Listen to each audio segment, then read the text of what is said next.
You know, I often say on this channel that I'm not a collector for the sake of collecting. I tend to only buy things that I actually want to play.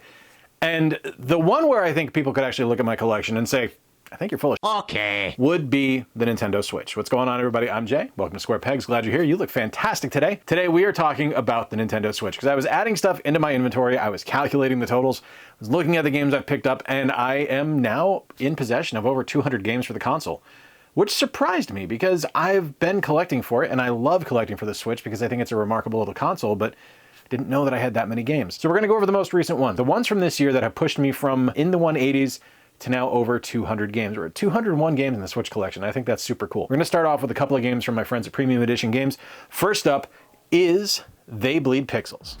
So when you take a healthy dose of H.P. Lovecraft, slap it together with some Super Meat Boy, you come out with the absolutely brilliant They Bleed Pixels. Now this game originally released on Steam like ages ago, like over 10 years ago. And to get it physically on the Switch is remarkable because it's just such a fun game. I love the work that Premium Edition does to bring games like this to the forefront, games that deserve a physical release. The retro edition of They Bleed Pixels gives you the standard Switch release of the game, which is great. It's got a double-sided cover art, so you can get more than one look there, which is really nice. You get your challenge card to get your They Bleed Pixels patch from Premium Edition Games and a full-color manual.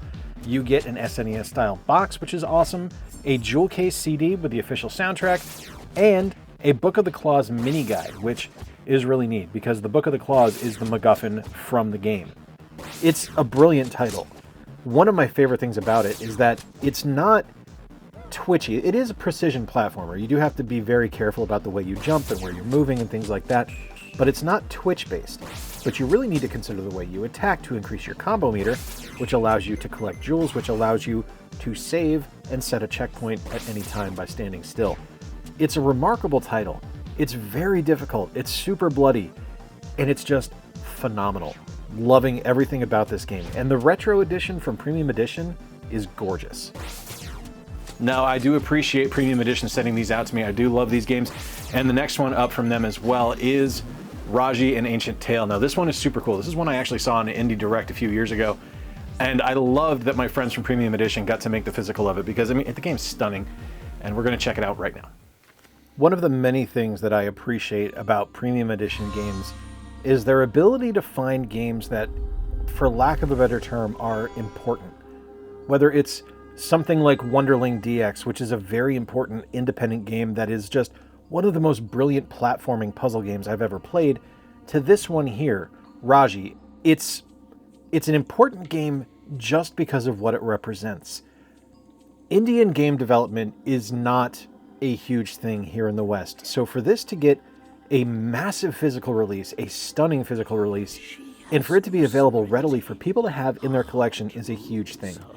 This is the retro edition of Raji: An Ancient Epic Enhanced Edition, and this comes with some really cool stuff. So you not only get the standard Switch release in a physical game case with a double-sided insert, so you get double the cover art, you get the Premium Edition challenge card, which allows you the opportunity to win a Premium Edition patch, and a full-color manual.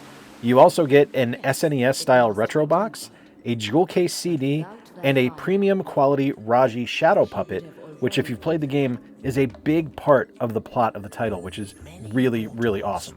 And that says nothing of the game. The game is fantastic. It's a little bit Zelda.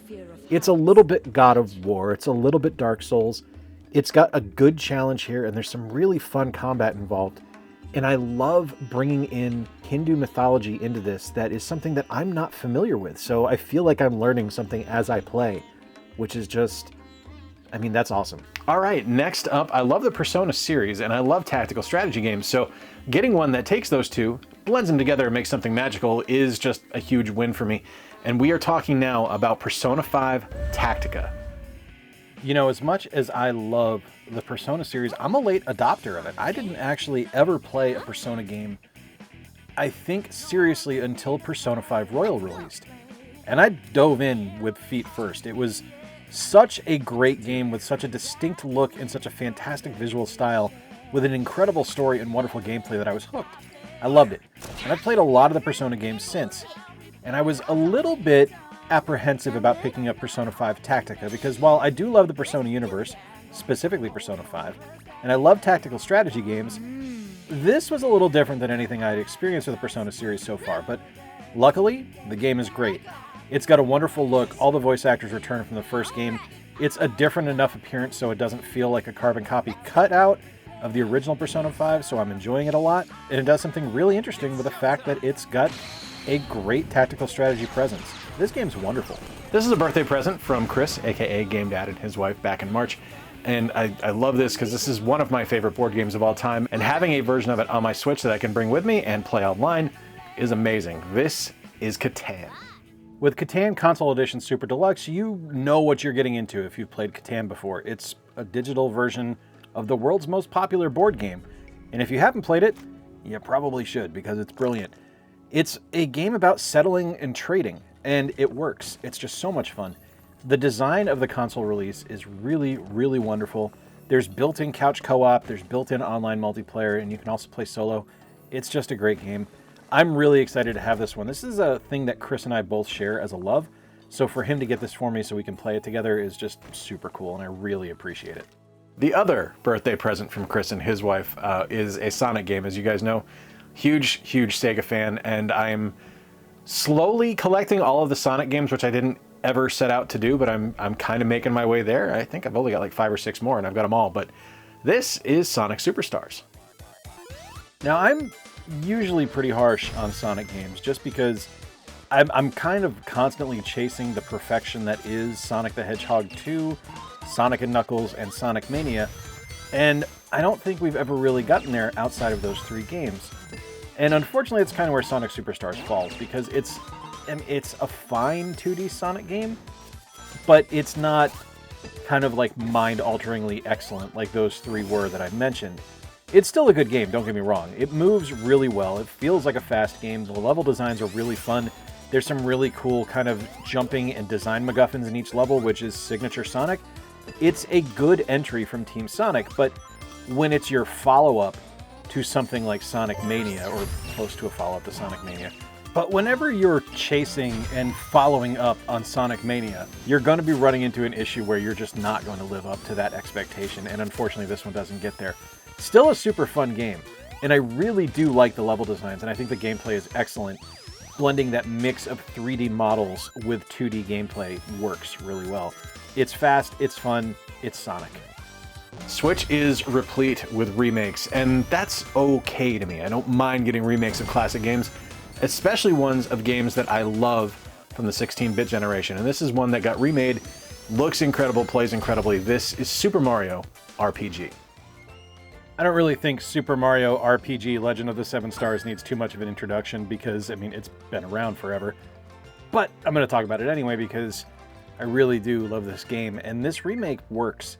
I know there was some complaints about it being too easy, but I think those might be rose-colored glasses about how Super Mario RPG was originally presented, because it was never a difficult game. It was always a very simple, straightforward, and easy-to-play game. And this one sticks that landing perfectly well. It just makes it a lot cleaner. It looks a lot nicer, obviously. It's going from a 16-bit game to a fully 3D realized game. But you can see the love and care that Square Enix and Nintendo put into this. This is a game that has cult-like status. This has an incredible following.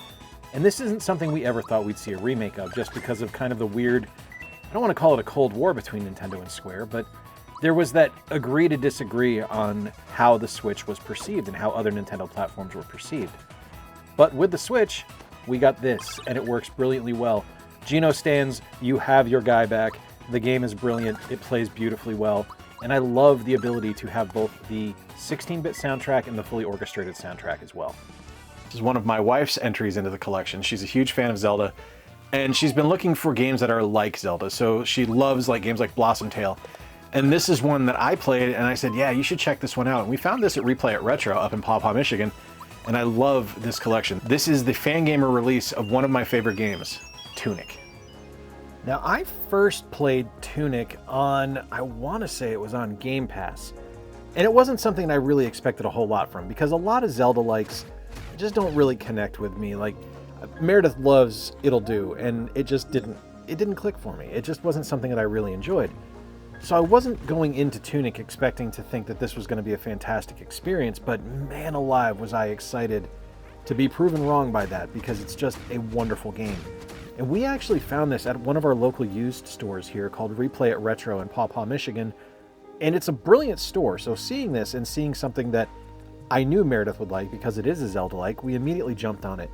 And I didn't realize that this was the Fangamer Collector's Edition, which has just a ton of added feelies and added bonuses. So first off, you get the manual. Now, if you haven't played Tunic, one of the aspects of the game is that you're not actually expected to understand the created language in the game. You're going to find stuff, and it's going to look like scribbles or wingdings for what the actual instructions are in the text that comes up on screen. You're not expected to decipher that. But one of the things that you do find throughout the game are pages of an instruction manual. And one of the neat things about this collected edition is they actually gave you a physical version of that manual. It's really cool to kind of see that one-to-one connection. There's also a sticker sheet, there's a map, there's a downloadable soundtrack, and there's some controls and concepts as well, which I think is really cool. So like concept art, which I really like. It's just a fantastic physical release of a brilliant game. I loved it on Xbox. It plays just as well on the Switch. Absolutely worth tracking down if you're interested in this one. Hey, real quick, I'm breaking into the video right now. If you're going to be in Columbus, Ohio this weekend on June 1st at the Kasich Center at the Ohio State Fairgrounds, I will be in attendance at CorgsCon. This is Ohio's longest running video game convention. It is an amazing show full of incredible people. There's going to be a whole slew of amazing guests there. Myself, Gary from Rock Solid Productions, Mr. Rightway, Game Dad, Nintendo, RNG Gamer, a bunch of other people. Caps Off Gaming is going to be there. It's going to be amazing. I would love to see you if you're going to be in the area. If you're going to stop by, look me up, say hello. Now back to the video. Now I missed out on the original release from Limited Run Games, and not a huge LRG fan, so I'm able to kind of separate myself a little bit from that and not be super disappointed. But I was able to find this one on Amazon. This is just the standard release of Volume 2 of the Neo Geo Pocket Collection. Yeah, like I said, I missed out on the original Neo Geo Pocket Color selection, and I regret that. As much as I am not a huge fan of buying things from Limited Run, it was a game I really wanted, and I feel like I kind of was cutting off my nose to spite my face. So when I saw the Neo Geo Pocket Color Selection Volume 2 for offer up on Amazon, I wasn't going to pass it up, and I am not disappointed in this collection whatsoever. This gives you 10 different games. You get Baseball Stars Color, Big Bang Pro Wrestling, Gambari Neo Poke-kun, The King of Fighters Battle of Paradise, Neo Geo Cup 98 Plus Color Soccer, Biomotor Unitron, Neo Geo Pocket Color Tennis, Card Fighters Clash, Mega Man Battle & Fighters, and Puzzle Link 2. You also get a really neat instruction manual and a steelbook with it, so you get this cool slipcase that has both the clear plastic case for the normal Switch release and an awesome, really cool metallic blue steelbook. I'm a huge fan of the Neo Geo Pocket Color. It is quite possibly my all-time favorite handheld that isn't a Nintendo DS, and to get collections like this on the Switch is just killer. All right, picked this one up at the Midwest Gaming Classic this year from my friend Frank at Premium Edition Games. Frank's awesome, just a wonderful guy. And I was super excited to add this one because I've had my eye on this game for a few years. I've just never pulled the trigger on it digitally. And I didn't know they had a physical of it until I saw it in April. And I'm stoked to have this one. We got the plush edition that came with a giant owl plush and a livestock box, which is great. This is Eagle Island Twist, and it's amazing. I will admit I picked this up specifically because of the ridiculously adorable owl plushie that they had for sale at Midwest Gaming Classic that came with this game. And yeah, I have no disappointment in picking that version up because it is, again, adorable, and Meredith loved it, and that's a win. Brownie points for me. But what I also got was this ridiculously great game. 2 games, in fact. It's not just one game, because it's not just the original Eagle Island, which was a fantastic roguelite, and you know, if there's a roguelike being made, I'm in. I love roguelikes. It's one of my favorite genres of games. But you also get Eagle Island Twist, which has constructed, handcrafted levels. It's just wonderful. This physical release is great because you get a slipcase with it, you get your challenge card from Premium Edition so you can get your Eagle Island patch, you have a full color instruction manual, and like I said, this one came with a plush owl, which is super cool. And yeah, just a killer game. Really excited to have this one. If you see Premium Edition at a convention, be sure to look for the one that has the owl plush. I don't see it on their website, so I think it might be a convention exclusive pickup. Another fantastic remake on the Nintendo Switch, another remake featuring Mario. And one of my favorite puzzle games from the Game Boy Advance. I'm so excited that this one got a remake because the game is just brilliant to begin with, and getting it on a modern console that plays just silky smooth and looks great is a wonderful thing. This is Mario vs. Donkey Kong. If you've been on the channel for any length of time, you know I'm a huge fan of the original Donkey Kong release on the Game Boy, which was kind of the precursor to the Mario vs. Donkey Kong series. And the reason I liked it was because not only did you get a Game Boy version of the original arcade classic, you also got these great puzzle levels, which evolved into Mario vs. Donkey Kong on the GBA, which has subsequently evolved into this remake here on the Nintendo Switch. I'm not going to spend a whole ton of time on this one because it is a fairly straightforward and easy to understand game. You play as Mario, you collect presents, you collect your minis, you fight Donkey Kong, on you go. But what it is brilliantly done. This is a fantastic remake and well worth picking up if you enjoyed the GBA original. This one I bought specifically because of the license. I will be honest, I'm not really digging the gameplay so far, but I love the Turtles so much. And when there was a new Turtles game announced and a new Turtles game released with very little fanfare, I probably should have had the warning signs up, but I pulled the trigger anyway. I found it for like 20 bucks at Target. This is Teenage Mutant Ninja Turtles Wrath of the Mutants. This is a port of the arcade release from Raw Thrills. I will admit that my hubris probably got the better of me on this one. I picked up Teenage Mutant Ninja Turtles Arcade Wrath of the Mutants because, one, I typically like the stuff that Raw Thrills does. They did Cruise and Blast, and I really enjoyed that one. I really like the 2013 Ninja Turtles series, which this one is based off of. I actually prefer it to the original 80s series. And I was really hoping that this game was going to be awesome, and unfortunately it's just kind of a dud for me. It's fine. It might be a blast multiplayer. I haven't had a chance to play it multiplayer yet, but what it ends up being is just a really kind of heavy dose of imposter syndrome for the original Ninja Turtles arcade game and Turtles in Time. It just doesn't click for me. Again, I've got to play it multiplayer to get a final verdict on it, but for right now, it's just okay. All right, here's one. Never thought I'd get the physical of this. I had just accepted the fact that I wasn't going to get the physical of it, and my GameStop, that is right around the corner, which is now carrying retro games, which is so cool, had this in stock, and I immediately jumped on it because I love Jet Set Radio. I wanted to have its spiritual successor. This is Bomb Rush Cyberfunk. I never anticipated getting a physical release of Bomb Rush Cyberfunk because honestly, I kind of forgot that it existed. I remember being really excited about it when I saw it initially announced, and then it just kind of like out of my head. I just forgot about it. And then I walked into GameStop one day, and there it was, and I was kind of blown away.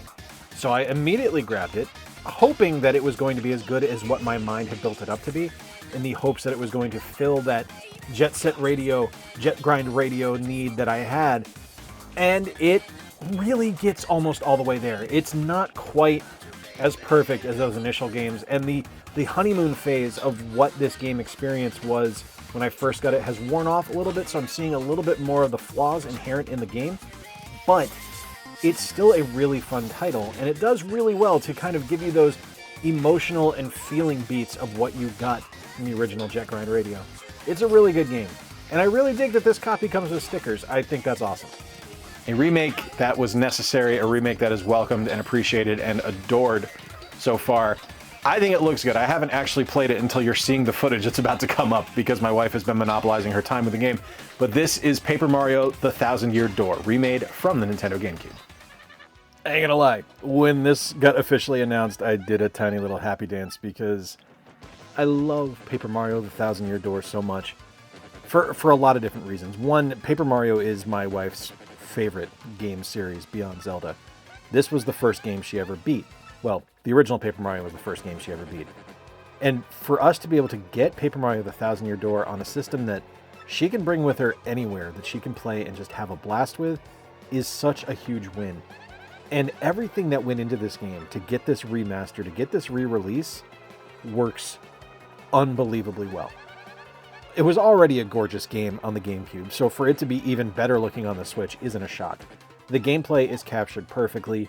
The sound is amazing. Everything in this game just works. If it worked on the GameCube, it's going to work here, and it does. I'm excited to have this one on a console that is frequently just saddled with remakes and re-releases, and I don't say that as a complaint because I do like getting remakes on certain games. This one I think might be top of the heap. It's fantastic. All right, we're actually going to go 199, 201, and then 200, just because 200 was perfect. It was kind of serendipity the way it broke down. Number 199 is Broforce Deluxe Edition. Broforce! Fantastic game. One of my favorites. Originally played this on the PC. I can't believe I did that at the start. That's ridiculous. I originally played this on Steam, and I fell in love with the game there. And I remember when the Switch got announced, I thought, you know, this game would be perfect to have on the Nintendo Switch. And you know what? I was right. It's fantastic. It lends itself perfectly to both docked and handheld gameplay. The controls are solid. It's nice and difficult. Like, it's got a good, solid challenge inherent to it. And I just love it. It's one of my favorites. This is the Deluxe Edition, which includes not only the original Broforce, but also the Broforce Forever update. So you have a ton of characters to unlock. It comes with the physical release. It comes with a digital download for the soundtrack. And it comes with a comic book talking about Broforce, which is super cool. I just love it. I'm so excited to have this one. This is something that I remember when it originally got a physical release, I did not pull the trigger on it and I didn't pick it up. So walking into GameStop, my GameStop's been really, really good about releases lately. Walking into my GameStop that's right around the corner and seeing this, immediately pulled the trigger on it because I couldn't not own it. It's Broforce. Come on, man. All right, number 201, this is one that I got from Meredith. This is a game we both love, though, and I'm super excited to have it because cozy games are just fun. And this is a great one. I mean, it's in the title. This is Cozy Grove. Never actually thought I'd see a physical release for this one, and I'm not upset by getting it because, I mean, it's great. Cozy Grove is a wonderful title. And like I said, wasn't expecting to see a physical release of this, but when we walked into our local GameStop, there it was on the shelf pre-owned, and cool enough, it was pre-owned, but it still had the stickers inside of it, which I thought was pretty cool. So you got like the original release stickers.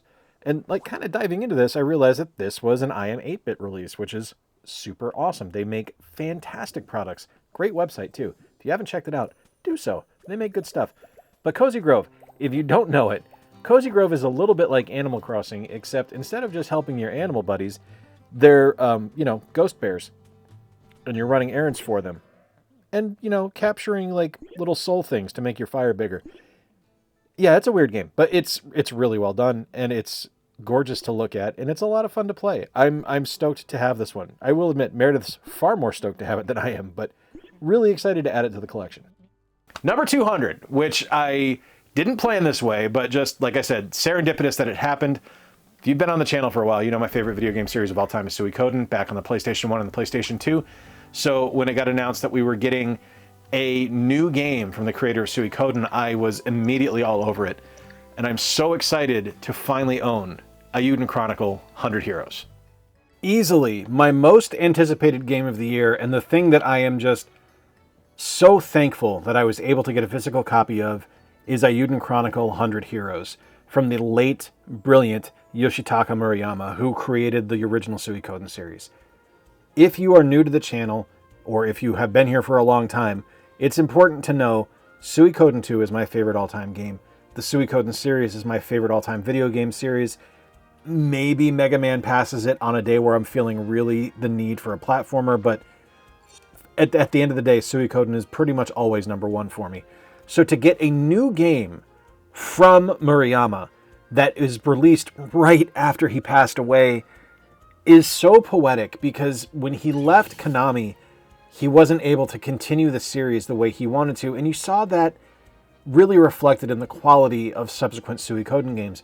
They never got back to the spectacle that was Suikoden 1 and 2. And Ayuden Chronicle 100 Heroes gets really goddamn close to that. Is it perfect? No. I've definitely got some nitpicks with it. I've only been playing it for about 5 hours now, but it's something where I am finding myself getting lost in the story and enjoying the world and hating the load times on the Nintendo Switch, but the gameplay quality is spectacular. I saw some complaints leading up to release that there was some really bad optimization issues here, and other than the lengthy load times going in and out of buildings or going to the world map, I'm not really seeing anything that's really sticking out to me as saying this is a problem and it's not optimized for the Switch. I think there was probably some patchwork done before the actual final retail release that improved it, because I'm just loving it. I hope this isn't the end of this universe. I hope we continue to get entries in the Yuden Chronicles series, because I really think that the legacy of Yoshitaka Murayama needs to live on, whether that's in subsequent Suikoden games from Konami or further games from the Yuden Chronicles series. I need it. I need it. I'm so happy to own this game, and I am just thrilled that I get to play a new game in this similar universe to something I love so, so dearly. There you have it, over 200 games in the Nintendo Switch collection. I'm going to do a scroll right here on screen so you can see every title in the collection. Let me know if there's any on here that you're surprised I have, if you're excited that I have, that you want to see more information on. I will absolutely cover it, and I will absolutely let you know. If you enjoyed today's video, click that like button down below. The engagement really helps the channel out. If you really liked it, click subscribe. And if this is your first time finding the channel, that is awesome. I think it's super cool that you're here. Thank you for stopping by. And if you enjoyed it, yeah, click that subscribe button. I'd love to have you stick around. Till next time, folks, I've been Jay. Appreciate you spending a little bit of time with me. Remember to play more games, stay square, and take care. I'll talk to you soon.